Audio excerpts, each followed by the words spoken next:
ఆదికాండము 3వ అధ్యాయము. దేవుడైన యెహోవా చేసిన సమస్త భూజంతువులలో సర్పము యుక్తి కలదై ఉండెను. అది ఆ స్త్రీతో, ఇది నిజమా? ఈ తోట చెట్లలో దేని ఫలములనైనను మీరు తినకూడదని దేవుడు చెప్పెనా అని అడిగెను. అందుకు స్త్రీ, ఈ తోట చెట్ల ఫలములను మేము తినవచ్చును. అయితే తోట మధ్యనున్న చెట్టు ఫలములను గూర్చి దేవుడు మీరు చావకుండునట్లు వాటిని తినకూడదనియూ వాటిని ముట్టకూడదనియూ చెప్పెనని సర్పముతో అనెను. అందుకు సర్పము, మీరు చావనే చావరు.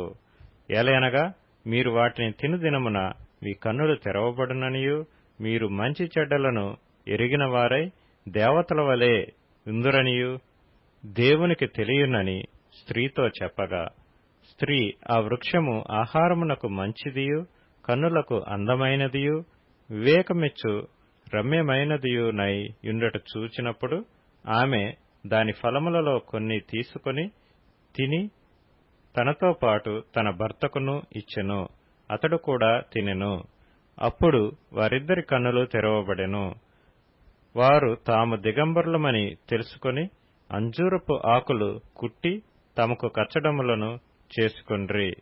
చల్లపూటను ఆదామును అతని భార్యయు తోటలో సంచరించుచున్న దేవుడైన యెహోవా స్వరమును విని దేవుడైన యెహోవా ఎదుటికి రాకుండా తోట చెట్ల మధ్యను దాగుకొనగా, దేవుడైన యెహోవా ఆదామును పిలిచి, నీవు ఎక్కడ ఉన్నావనెను. అందుకతడు, నేను తోటలో నీ స్వరము వినినప్పుడు దిగంబరినిగా నుంటిని గనుక భయపడి దాగుకొంటినెను. అందుకాయన, నీవు దిగంబరివని నీకు తెలిపినవాడెవడు?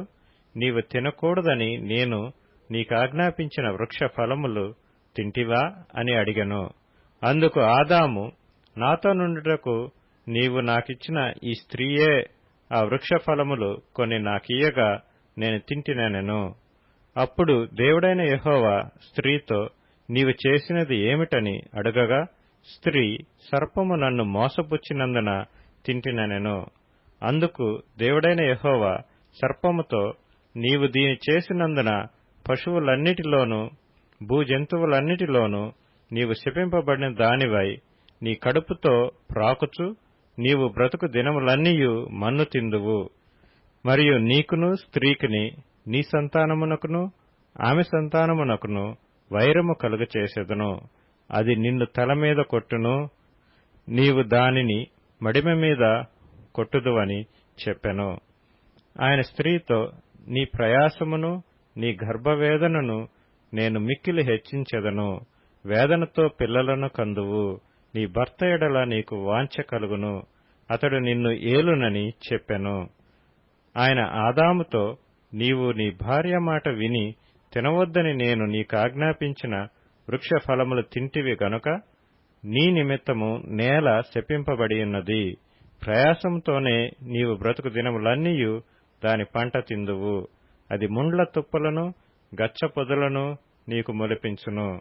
పొలములోని పంట తిందువు. నీవు నేలకు తిరిగి చేరు వరకు నీ ముఖపు చెమట కార్చి ఆహారము తిందువు.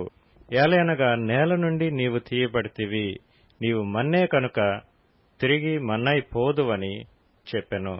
ఆదాము తన భార్యకు హవ్వ అని పేరు పెట్టెను. ఏలయనగా ఆమె జీవము గల ప్రతి వానికిని తల్లి. దేవుడైన యెహోవా ఆదామునకును అతని భార్యకును చర్మపు చొక్కాయలను చేయించి వారికి తొడిగించెను. అప్పుడు దేవుడైన యెహోవా, ఇదిగో, మంచి చెడ్డలను ఎరుగునట్లు ఆదాము మనలో ఒకని వంటి వాడాయెను. కాబట్టి అతడు ఒకవేళ తన చెయ్యి చాచి జీవవృక్ష ఫలములను కూడా తీసుకొని తిని నిరంతరము జీవించునేమో అని దేవుడైన యెహోవా అతడు ఏ నేల నుండి తీయబడెనో దాని సేద్యపరచుటకు ఏదెను తోటలో నుండి అతని పంపివేసెను. అప్పుడాయన ఆదామును వెళ్లగొట్టి ఏదెను తోటకు తూర్పు దిక్కున కెరూబులను జీవవృక్షమునకు పోవు మార్గమును కాచుటకు ఇటు అటు తిరుగుచున్న ఖడ్గ జ్వాలను నిలవబెట్టెను.